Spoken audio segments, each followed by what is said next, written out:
want to welcome everyone to the webinar. We are going to get started momentarily. I will go ahead and say a few logistical things about what we'll do and introduce our other panelists here in just a second. But this is intended to be a roundtable discussion. So we will gladly welcome any of you that would like to join in at some point. Just raise your hand if you have something that you'd like to say about a particular topic. We are monitoring the chat, so we have some great questions to talk through today. If you would like to add a question, or if one of the questions that we discuss raises another question for you, just put that in the chat. And then if you would like to contribute to the answer, then we would love for you to raise your hand and join us in the conversation for a few minutes. Because the three of us have experience in these areas, but we view the real value as coming from the Birmingham marketing community. All of us are going through this together. This is a situation that none of us could have anticipated or expected. And by sharing ideas and strategies and responses, we all help each other. So that really is where we see the value today, is coming from you guys. And then you can take our opinions for what they're worth. But want to introduce the other folks on the panel today. We each represent a different perspective. So I'm Jamie Paris, the president of our chapter of the American Marketing Association, and I work at an agency. So that's the perspective that I bring to the table. Drew Franklin is our past president, and he works at Altec, so he brings a corporate perspective. And Joy Brown works for the Civil Rights Institute and is on our board.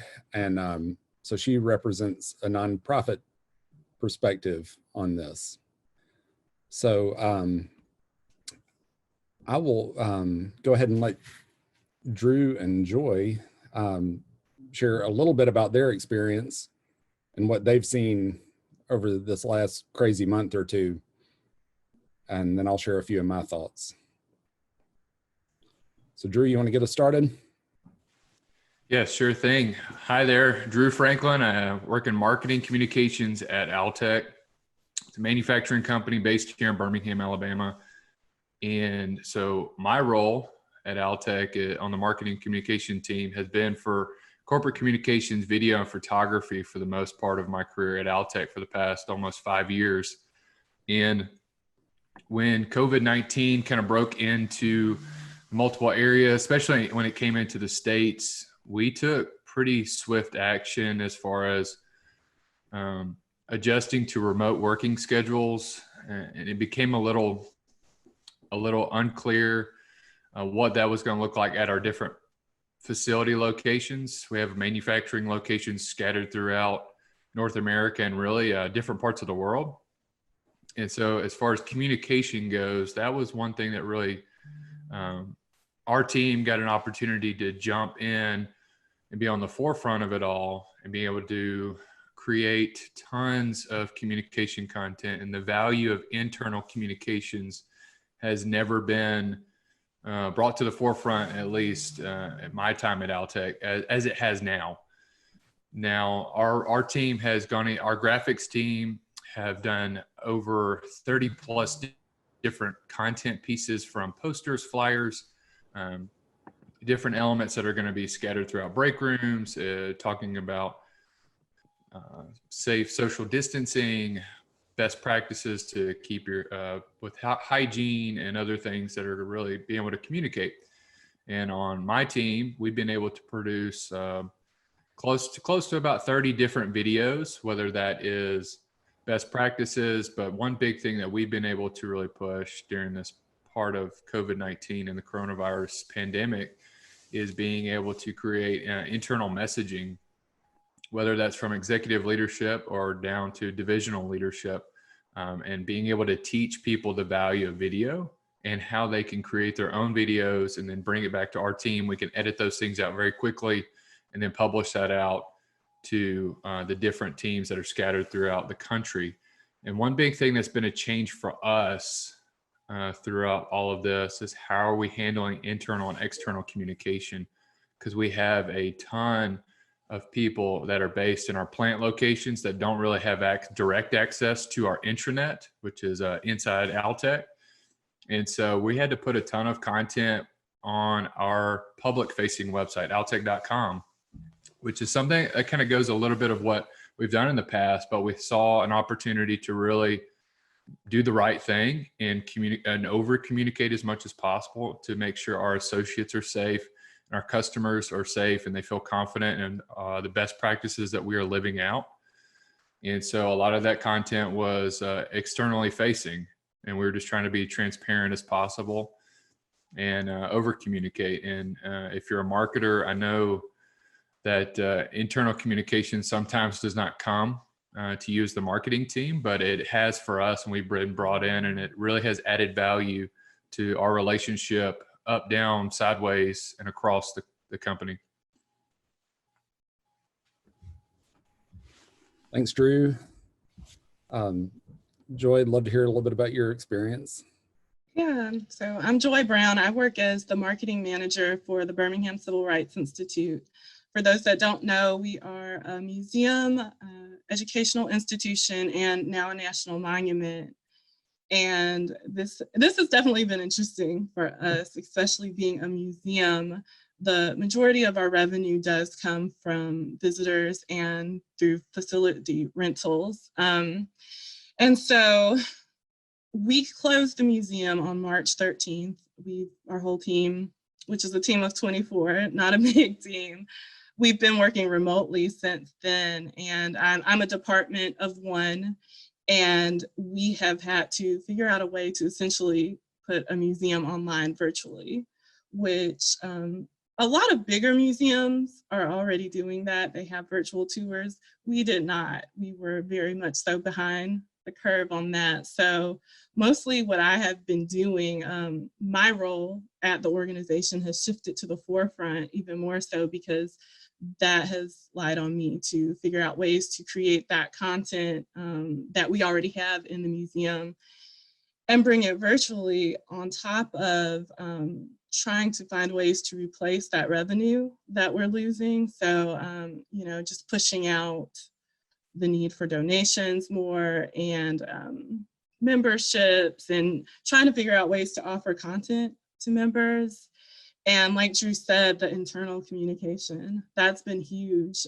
That's something that a lot of our staff haven't ever worked from home. They're not used to using tools like Zoom. So just even teaching folks how to do a Zoom call and record videos, and our education team, how can they bring their knowledge to a digital platform to make content that I can actually post online. So, even before as a nonprofit, you work with a very tight budget, and in a situation like this, it's pretty much become non-existent. So I have had to do a lot of research to find ways to be creative to try to carry out our mission in this time. Well, thank you, Joy. And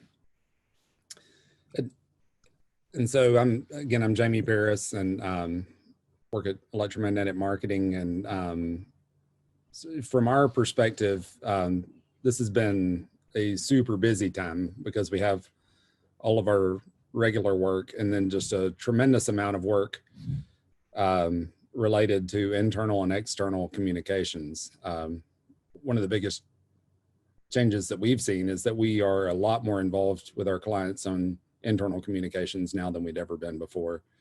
We see more companies that are thinking of things that they send internally as marketing, or at least wanting it viewed from a marketing perspective, to make sure that they're acting with empathy and thinking about the message that they're sending, in addition to just conveying information.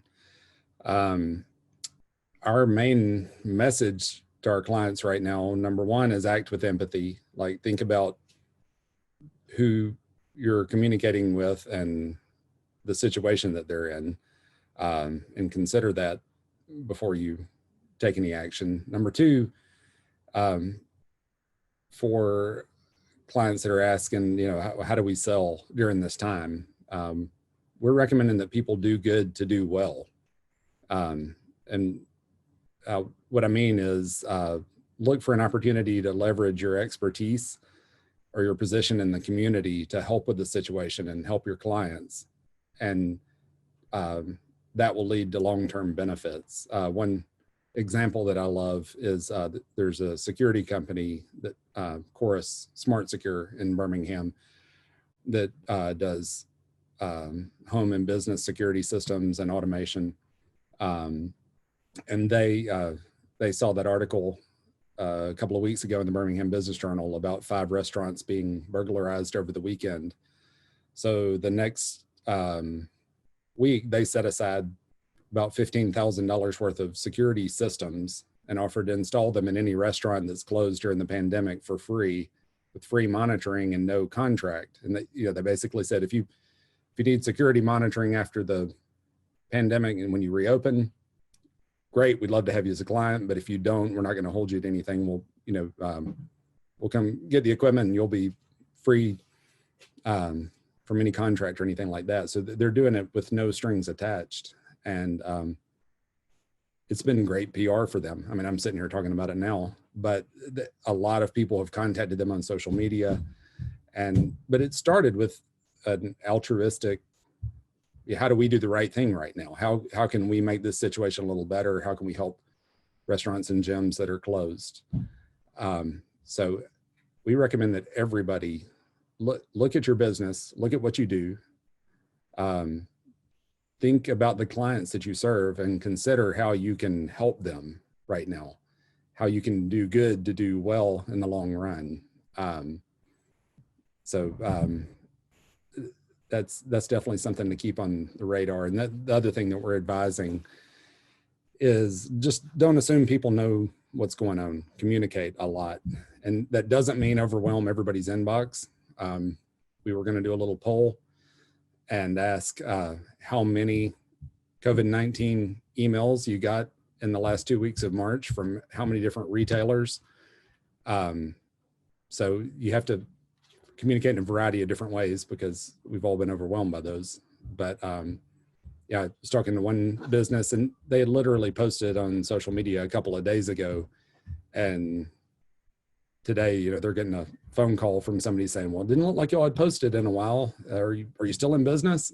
So just frequent small updates on all of your platforms are very important right now. So we have some great questions here in the queue. If you have questions that you would like to add to the mix, just put them in the chat and we will get them queued up. And as I said before, if you would like to share some of your expertise and perspective in response to some of the questions that come up, just raise your hand and we'll bring you into the conversation. The first question that we had, which, hindsight's 2020, but what could we have been doing to plan to be more prepared for the pandemic before? Because I think the nature of this thing blindsided virtually everybody. And I know that planning for a situation like this was something that had been on Drew's radar before. But so what could we have done to be better prepared for this situation? I know for us, our lists are always so full working at a museum, especially a nonprofit museum.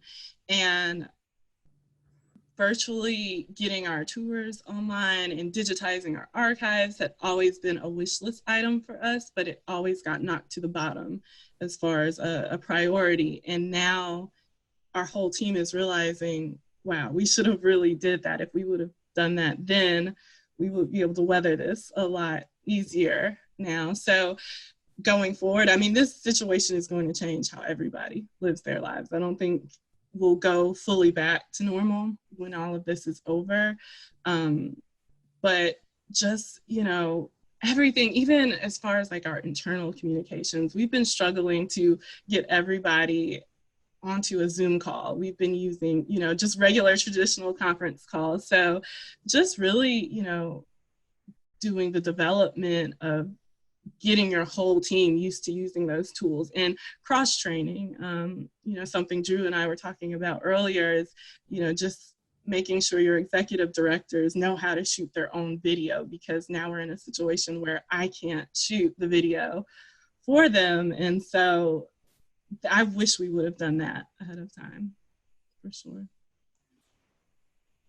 Yeah, it's a great point, Joy. And I know one big thing that Jamie alluded to earlier is I've had this sticky note on my computer for, oh gosh, since about September, October, and it's in response to preparing and updating our emergency response plan. You can hopefully see that right there.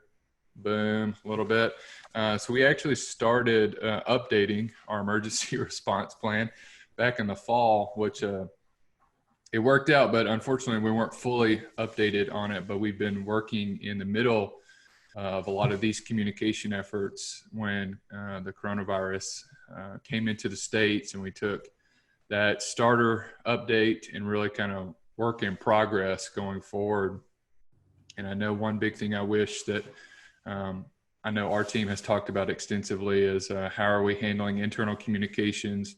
But another big thing that we were kind of reluctant to change into is the digital transformation aspect of a lot of the tools that we use. But thankfully, through several years of labor from a lot of different teams around Altec, we were fortunate enough to have tools like Teams or different Microsoft tools to really be able to collaborate and communicate and video chat and hold those meetings remotely. As working in a traditional manufacturing company, we do not have a huge remote working team. Most of our teams work either at a plant or an office location or a service center. And so this is a totally new dynamic for us, and we probably would not be able to successfully continue the work to keep our associates safe and to keep our customers happy and safe as well if we did not have these digital tools for internal and external communication. And I know that's one big thing that preparing and what Joy said earlier, there are things on your list, but I wish we could have tackled a few more of those things on the list that or have a long-term impact.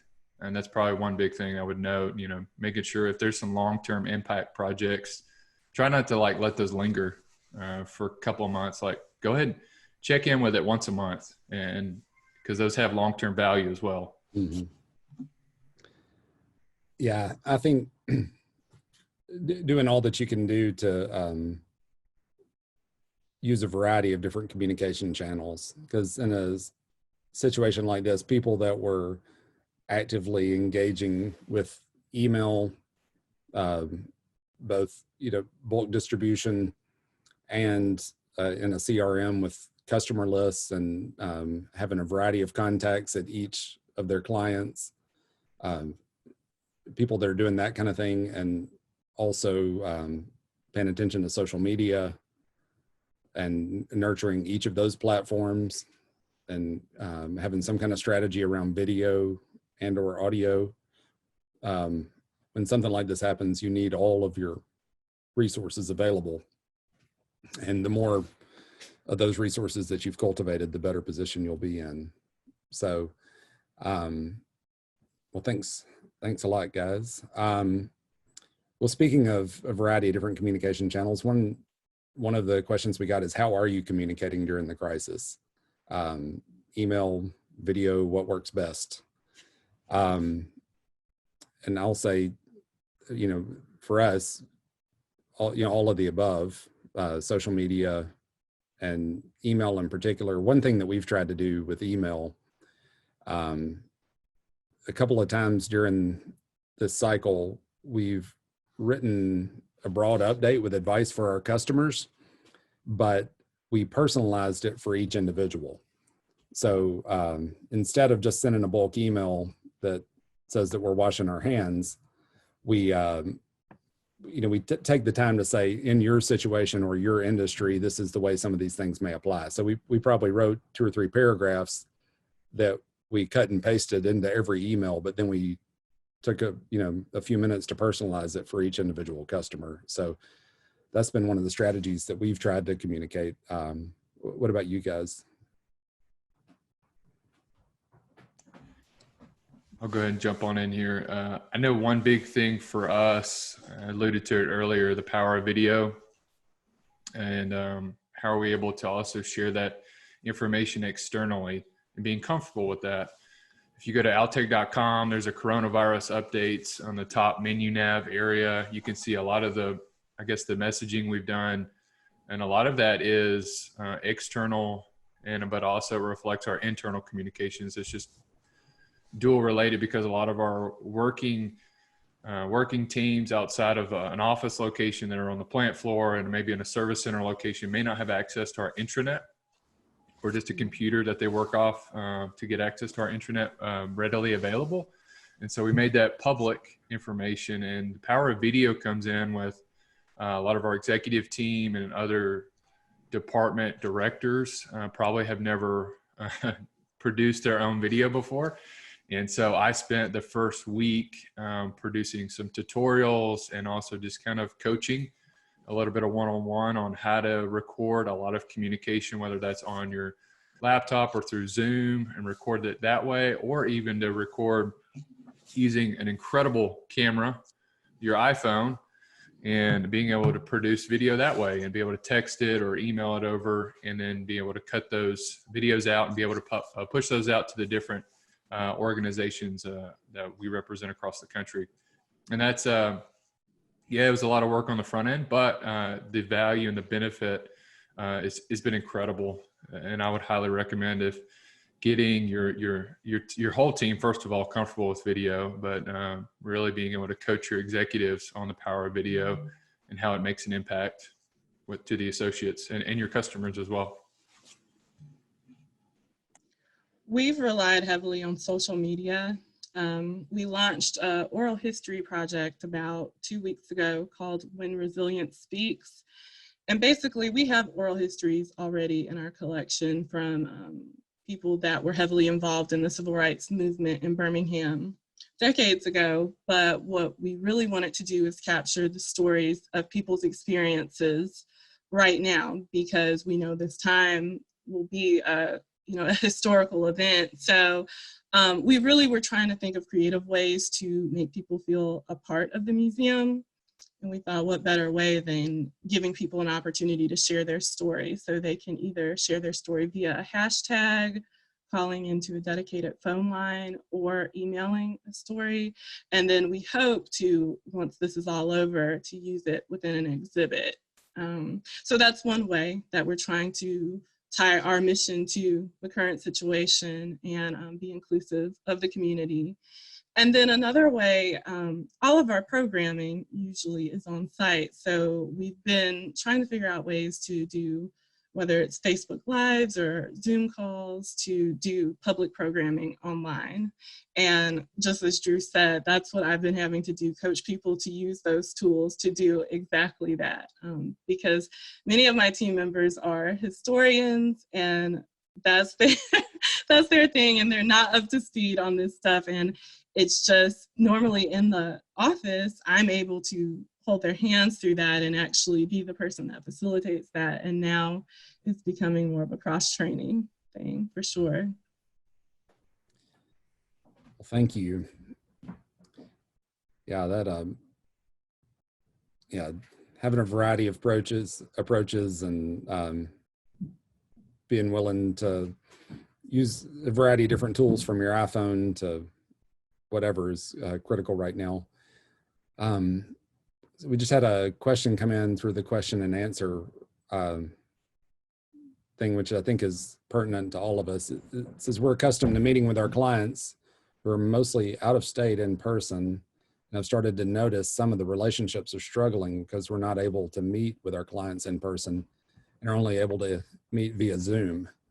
Recommendations on how to continue to nurture relationships with clients from afar. And this is tough because I know for us, we all have laptops and all the tools that we use are in the cloud. So from a technical perspective, working remotely from here in my basement is not a big deal. But it is a challenge because I just don't like it. I like to meet face to face with people. I like to build relationships that way. So this is definitely something we're experiencing. The pieces of advice I have for Zoom relationships when you're accustomed to face-to-face meetings is don't forego the formalities. Like, don't be afraid to invest a little bit of time in chit chat and ask how everybody's doing and do the things that you would normally do when you first drive into town to meet with an important client. Last night, I had cocktails with one of my clients. I was sitting right here in Mr. Rogers' neighborhood, and both of us fixed a drink, and we did cheers, and we had actually 2 drinks each together. And the good news is I didn't have to call an Uber after because I was already home. But we planned that because we meet every 2 or 3 months for cocktails to catch up. And so we just decided to do it via Zoom. And I think, this is definitely, I don't love Zoom meetings, but anything that you can do to have a little bit of fun with it. I have a bunch of really stupid backgrounds. So like right now I have Mr. Rogers' house, but I have some Tiger King backgrounds. I have some backgrounds that are, there's Drew with his my fleet of Altec trucks. So professional.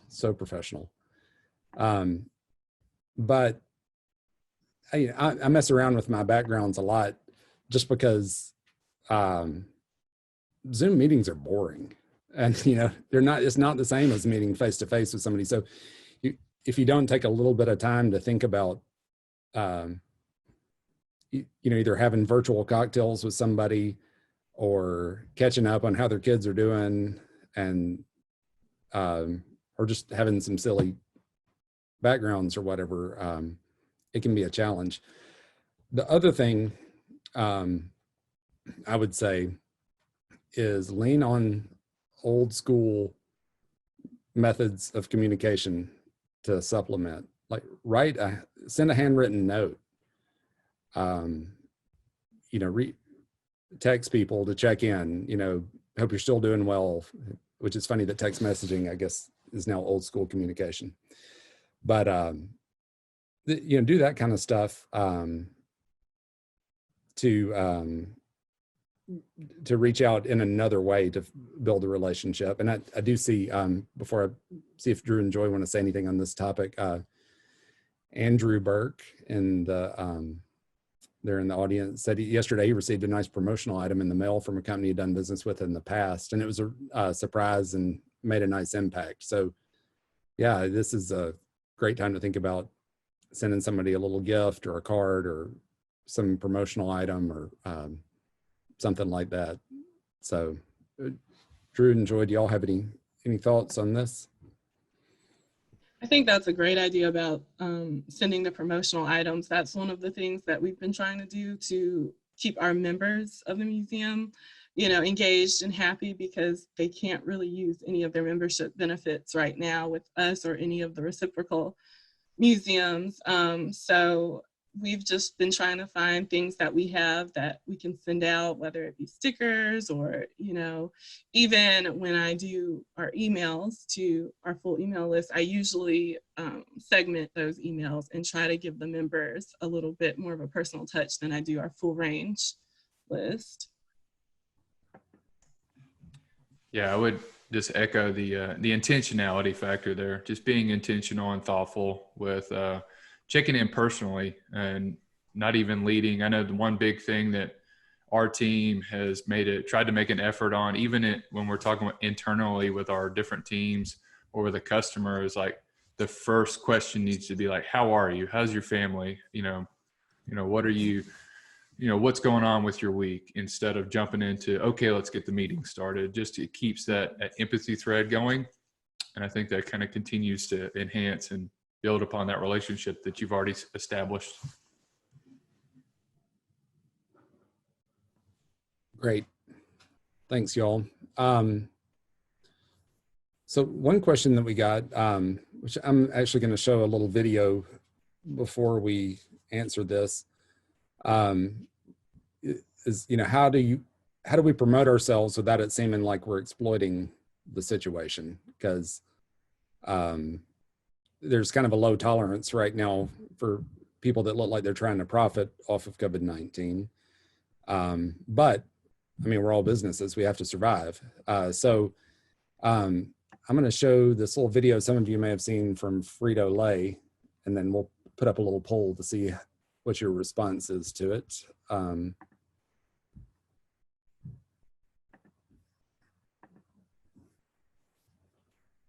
It's just 1 minute long.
So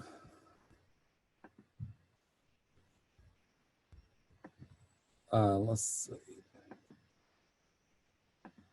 I'm going to put up a little poll to see how you guys feel about that while we talk about this. My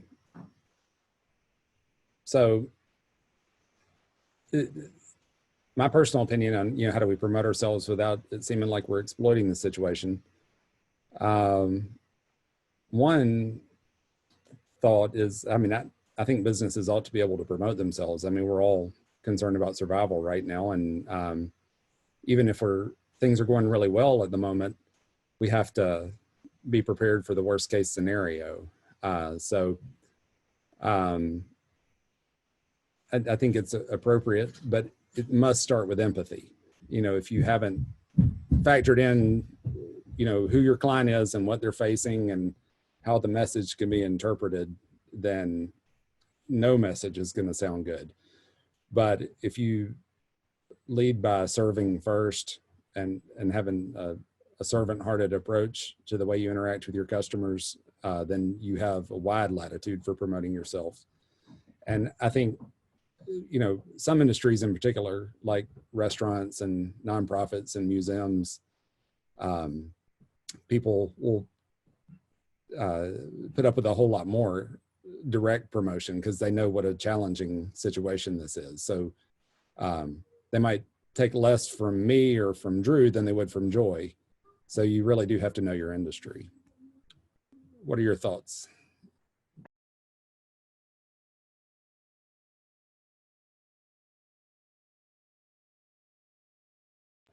I do see, looking at the poll, 86% of you said that the Frito commercial was an example of responsible corporate communication in a crisis.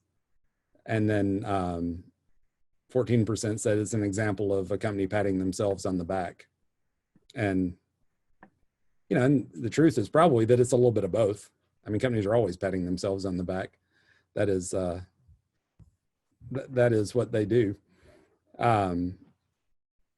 But it is, it's gotten really mixed reviews in the marketplace. Some people have been very comfortable with the way Frito-Lay approached that, and other people have been very uncomfortable with it. So as a bunch of marketers, I think we're a little more forgiving than the general public. So our poll skews a little more to accepting the message than the broader population does.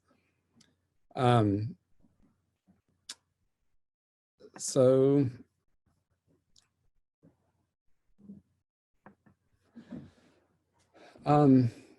we did get a question about nonprofits. You know, how do nonprofits balance expectations that they'll continue to serve people, even like, you know, Joy's been asked to offer free content at the exact same time that a great deal of their revenue has gone away. So how do nonprofits communicate about that, and how do they survive this situation and try to generate some revenue when their services are frequently still expected and demands are still placed on them, but the money is not coming in? Right. I'll be completely transparent with you. It's not easy at all. As far as content, normally any of our educational programs would be free. So it's hard for us to monetize that. That's not something that we even remotely have thought about doing.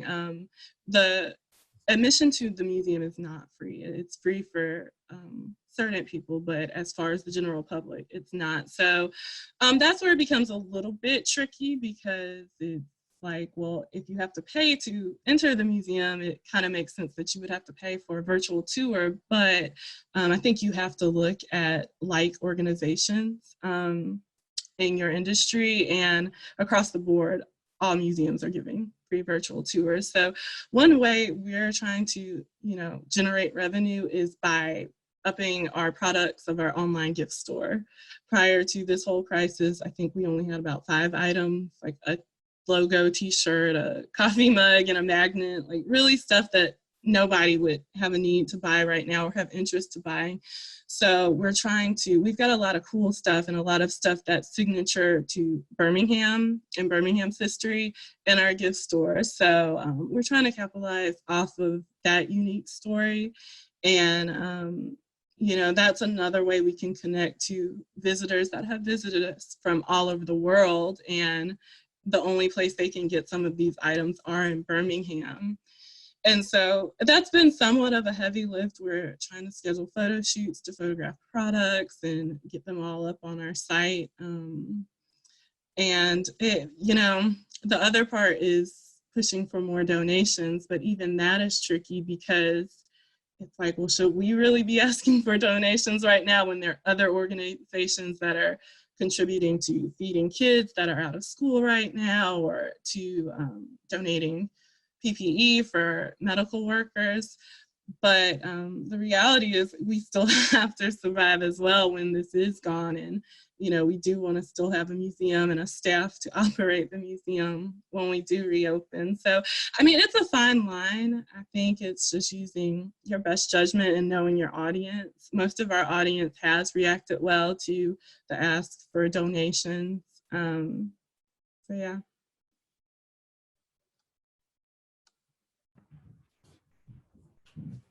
Thanks, Joy. Are y'all doing any new fundraising approaches like GoFundMe or that kind of thing? Anything new that you're trying right now?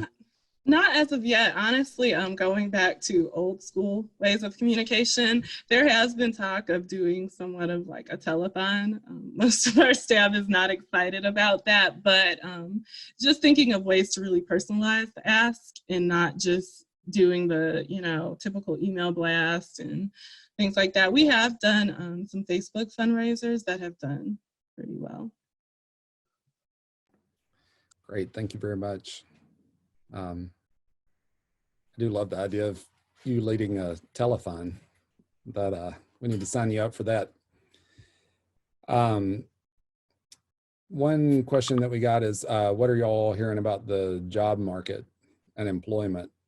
I know that this is really starting to affect people millions and millions of people filed unemployment in the last 3 weeks, and that's not going to get better quickly. So we've definitely run into people that have been laid off, from corporate jobs that, in situations where you never would have expected it. What are you guys hearing about the job market and what's happening out there? Yeah, I've seen, a few, whether it's family or friends, like my next door neighbor works in sales for an auction company here in town that they're based out of Texas, but was furloughed till about June, and they'll kind of reassess from that point. I think a lot of what I've picked up on is a lot of people who have been working in sales, whether that's different form of sales, they've kind of taken the brunt of it. And then, and especially if you work more in like a brick and mortar type environment, if you're, like in our neighborhood, we've had a food truck come out to our neighborhood probably every other night. And that's just from our neighborhood group, kind of trying to really support local. But unfortunately, if you don't have a food truck, like our neighbor, we can't really like come to you frequently. But that's probably one way I've seen maybe someone pivot in a positive way to maybe recoup or maintain. But obviously they're not going to really have huge success unless they're just like, 1,000 people come to our neighborhood and just overwhelm their food truck. But yeah, I've just seen a lot of sales. And as far as marketers go, I think this is a big time where marketers are probably being asked to do more with the same or maybe even less. And I think I saw someone say, this was a CEO of a very well-known tech company, said this pandemic, COVID-19 will probably produce some of the best future CMOs because you're able to just creatively do a ton more than you're asked to do with a lot less. We'll see. Yeah, I know people that have been laid off and furloughed. My mom was furloughed 2 weeks ago for about the same amount of time until June, tentatively. She works in retail, so it's just one of those situations where if the revenue isn't coming in, people can't get paid. For me, like Drew was saying, same situation. Nonprofits are going to get hit hard this time, and I think you will start seeing many nonprofits having to make those same cuts. As a marketer, I do feel a little bit more of a safety net. And I also feel a little bit more of a safety net being that in the past, it's been very hard that we have such a small staff, but when you have a smaller staff, it's a little bit easier to weather these times because you're not trying to pay a ton of people, but you are an asset. Like right now, so much work has fallen on me at my organization just to develop content. And because we weren't doing so much of that cross training before, I'm the only one that can do a lot of the stuff. So I think that does make me feel a little bit more secure. And I think right now is also a good time to network. I'm grateful for being a member of AMA because, lo and behold, if something did happen, I do feel like I have more of a network that would be very helpful in this situation. Yeah, nice little AMA plug there, Joy. Well done. But I think that hits the nail on the head. If something happens to your employment, it's easy to despair. And from what I have seen, there are reasons to be encouraged because there's a massive disruption in the job market right now. But in sales and marketing, there are jobs out there. It's just everything is shifting. So there's a lot of companies in flux and a lot of positions in flux. And if you have been networking over the last 6 to 12 months and something happens to your job, it's easy to lose hope and sit back and worry and go into survival mode. But I would encourage you to be proactive because don't assume that every single business is laying people off. Especially in marketing and sales, there are businesses out there that need your skills. And I would call everybody that you know and, let them know what's happened. There's not a better time to be laid off than right now, because, in a time when unemployment is 3% and the economy is great, people wonder, well, what's wrong? What do I not know about this person? Why are they getting laid off? Right now, nobody assumes anything is wrong. They know the situation. So if you have to be laid off, from a reputation perspective, this would be the time to do it. And just don't lose hope, because there are a lot of companies out there that have needs to help them get through this time and to respond to the situation. And so I would call everybody, let them know what happened, and hope for the very best. And one of our hopes through these webinars, which we're going to make these a regular thing during this crisis, since we can't do luncheons and we can't go out to lunch or coffee or do our trendy topics breakfasts or any of those kinds of things. We need to find other ways to stay connected. So over the coming weeks, we'll do this regularly, and we're going to look for ways to let people know about positions that are available, and for people that have gotten laid off to network with people who might be able to hire them. So please communicate with us if you're aware of jobs or people that need jobs, because it is a challenge at the moment, and we want to be a help in any way that we can to connect people. This is related to that, but it's the last question I have on my list right now. But anybody that would like to submit another question in the Q&A, feel free to go ahead and get that in, and then we'll wrap up in the next few minutes. So we had a question about agencies in particular. Are agencies busier and benefiting during this time, or are they hurting? I don't have a formal survey from my perspective. It seems like it's about 50-50. Agencies that do a lot of retail and restaurant work, this is a devastating experience. So far it may not have hurt them as much as it is going to in the coming weeks. And so people are battening down the hatches and trying to get ready. Other agencies, this has been the busiest time they've ever experienced, because their clients have so many needs in addition to regular needs to communicate and market. They have a lot of additional needs, for internal communications, external communications, for how to respond and be proactive, and PR needs. So some agencies are doing much better than normal. Some are really in dire circumstances, and it really depends on the client mix.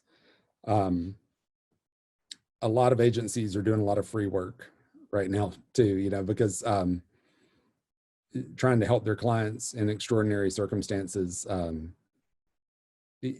think it's appropriate for a short amount of time. Giving away work for free is a dangerous thing to fall into, but right now, the way we're trying to view it is we want to do whatever we can to help our clients navigate this situation, and then we'll worry about other things on down the line. Jamie, I think it's a great point you bring up, just adding value, talking about relationships, especially if you deal with clients who, I know a question came up about out of state.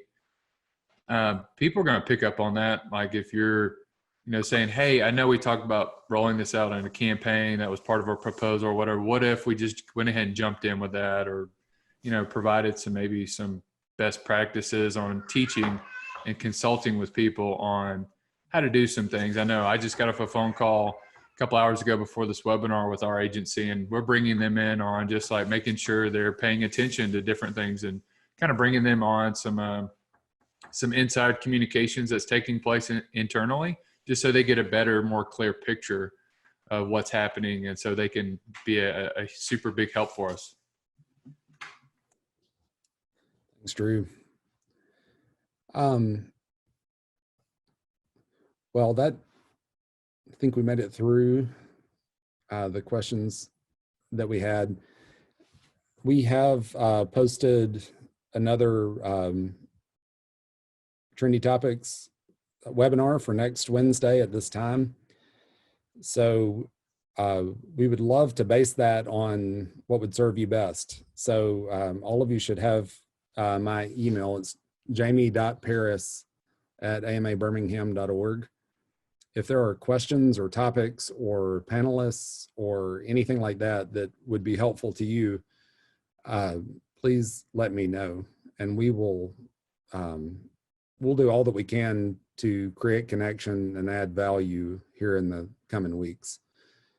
Because with so many questions about how do we do our jobs and what happens if our jobs go away, and how should our company respond, we want to be nimble. So we really appreciate your input and any guidance that you have for us about what these roundtables should be. So please let me know. We'd love your feedback. Thank you for your time today. I hope that this is helpful. I really appreciate your questions. Your questions help me tremendously to think about things and to challenge some of the assumptions I've been making. So I appreciate you guys, and we look forward to seeing you in person sometime before too terribly long, I hope. But we'll see you here if not. Have a great day.